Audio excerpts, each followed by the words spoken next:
You know what? In Baki Rahen, chapter 30, it became very, very, very, very, very, very clear to me what Jack's intentions are. Jack's intentions are not to kill Pickle. No, he doesn't want to kill Pickle. He just wants to permanently traumatize the caveman. He wants to Jack wants to permanently traumatize Pickle. Jack wants Pickle every time he sees himself in the mirror. Every time he sees Jack, he wants Pickle to tremble in fear. He wants Pickle to be docile to him. That's what Jack truly wants. Because we start this chapter with Itagaki really explaining what the best fist to use to a toppled opponent, right? He goes through all the different fists, right? The Seiken, the knife hand, all of that, right? We find out that the hammer fist is the strongest fist to use, right? And it's crazy because obviously we got Jack Hammer, right? When we first introduced him to the series, his name was Jack Hammer because he wanted to hide the fact that he was a Hanma. But now he don't need to hide that fact. He just is the hammer. Now, what's crazy here is honestly the fact that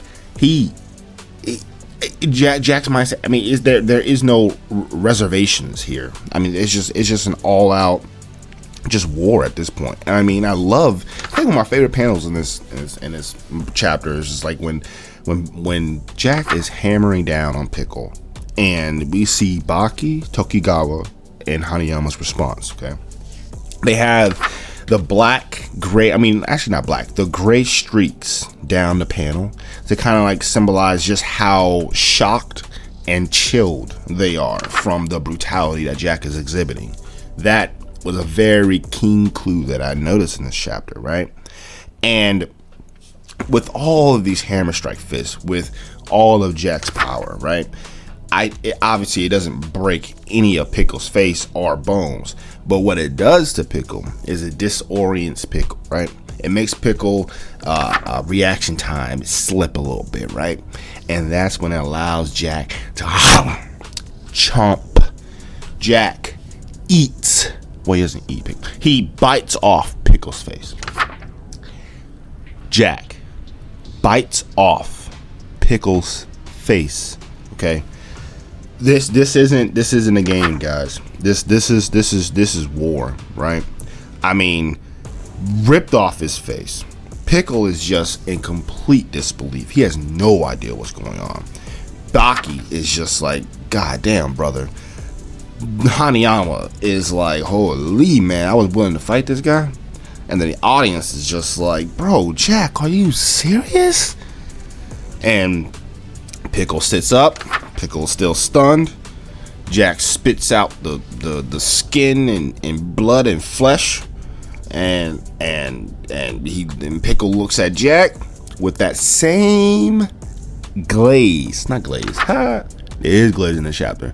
With that same gaze he gave Baki in his fight after Baki knocked out his tooth in the father-son fight. That was remember how Pickle looked at Jack? I mean, remember how Pickle looked at Baki then? That was crazy, right? It was that ferocity. So pretty much what's going on now is that we have that same ferocity coming in now, but this time, as soon as Pickle initiated an attack, as soon as Pickle lifted his right foot to try to lunge at Jack, Jack already had his foot down his throat. That's the crazy part. Jack already had his foot down this man's throat. Okay, Jack is not playing any games, right? Now, this entire fight, Pickle has not landed in a single attack on Jack, right? Is this because Jack is just that much stronger than him? Nah. I think it's because, well, you see, Pickle likes to do, I won't say slow starts. He doesn't do slow starts per se. It's more of Jack is just staying on top of him. He can't allow Pickle to have momentum because he understands how strong Pickle is. So he can't allow Pickle to have any momentum. That is the crazy part. That's the good part about this chapter. And it's only really the beginning of the fight. The fight is really 2 chapters deep. And we know how Itagaki writes his chapters. You know, this is going to be a very, very, very good fight.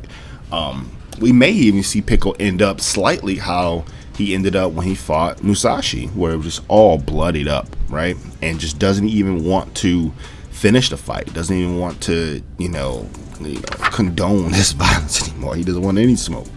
But it's going to take a while before Pickle gets to that point of him just wanting to quit and not wanting to indulge in his violence, right? But that's neither here nor there.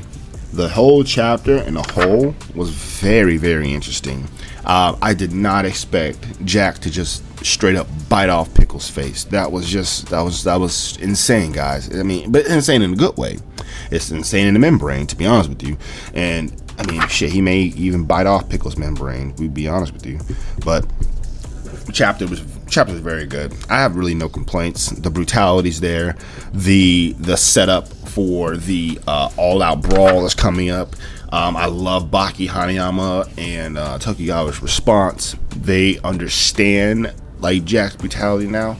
I don't understand if when Jack looks at Baki and Baki looks at Jack, I would love to see what Baki's reaction to like Jack and when they fight again, right? Because obviously Baki won their fight when he fought in the maximum tournament in the finals, but it was a very, very, very close fight.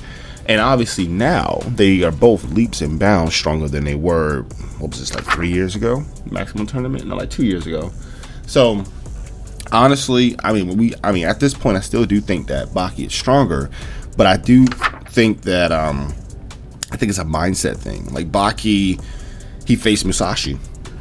I think that's a big advantage that Jack doesn't have, is that he didn't face Musashi, but he did face Motobe, which forced him to think more tactically in this fight. It's forced him to think outside of the brute force or the straightforward way. He knows that he needs to whittle down his opponent, or he needs to have different approaches in battle. He can't just fully rely on one or two things.